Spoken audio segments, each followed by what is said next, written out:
Musk Ramaswamy float large-scale firings, ending remote work for federal employees. Incoming Trump administration advisors Elon Musk and Vivek Ramaswamy floated ending remote work for federal employees, workers Wednesday, calling the practice a privilege left over from the pandemic. The two tech industry figures raised the idea in an opinion piece published online in the Wall Street Journal, saying it would be a straightforward means for shrinking the federal workforce. Requiring federal employees to come to the office 5 days a week would result in a wave of voluntary terminations that we welcome. If federal employees don't want to show up, American taxpayers should not pay them for the COVID-era privilege of staying home, the two men wrote. That could affect more than 1 million federal workers. About 1.1 million federal employees, or 46% of civilian personnel, are eligible for some amount of telework, according to a report in August from the Office of Management and Budget. About 228,000 employees, or 10% of personnel, are in remote positions with no expectation that they work in person on any regular or recurring basis, the report said. The Biden administration ordered federal agencies in 2023 to substantially increase meaningful in-person work, but it also left some flexibility in place, citing operational costs like office space, the need to recruit top talent, and other factors.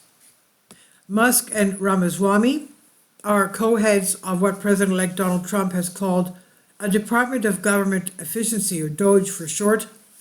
Although their roles are advisory and it would not be an official department unless Congress passes a law creating it, the acronym DOGE, D-O-G-E, is a reference to an internet meme and cryptocurrency that Musk has prompted for years. The suggestion made in the opinion piece are some of the first concrete policy suggestions the pair have advocated for in relation to their new roles. In the lead up to Trump's election and during the transition, Musk has been an increasingly present and influential figure in Trump's orbit, repeatedly appearing with Trump in meetings with lawmakers and world leaders. Musk, and CEO of Tesla and SpaceX, has taken a strict approach to remote work at his companies since the COVID-19 pandemic began to wind down. Musk announced a return to office policy at Tesla and SpaceX in 2022, ordering employees back for a minimum of 40 hours per week on site, though his edict was hampered at the time by a lack of space and resources.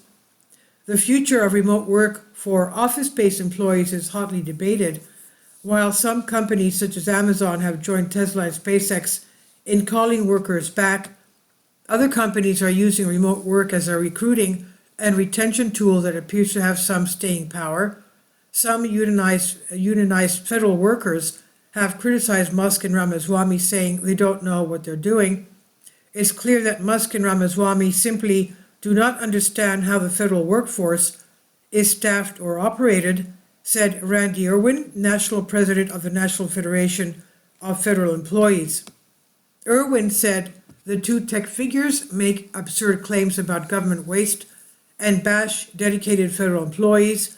His union says it represents 110,000 federal employees. In their opinion piece, the two also suggest other ways to cut federal jobs, including large-scale firings and the relocation of federal agencies out of the Washington area. They also outline a series of other ideas for cutting federal spending and repealing government regulations, and citing recent Supreme Court precedent that they said would give Trump wide leeway.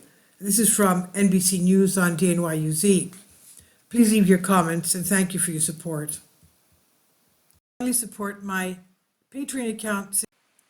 The daily posts are 5 videos daily, and they are totally different from what I have on my YouTube channel. Thank you so much for your support and that you find all my content so interesting. You'll find the Patreon account details in the description box below.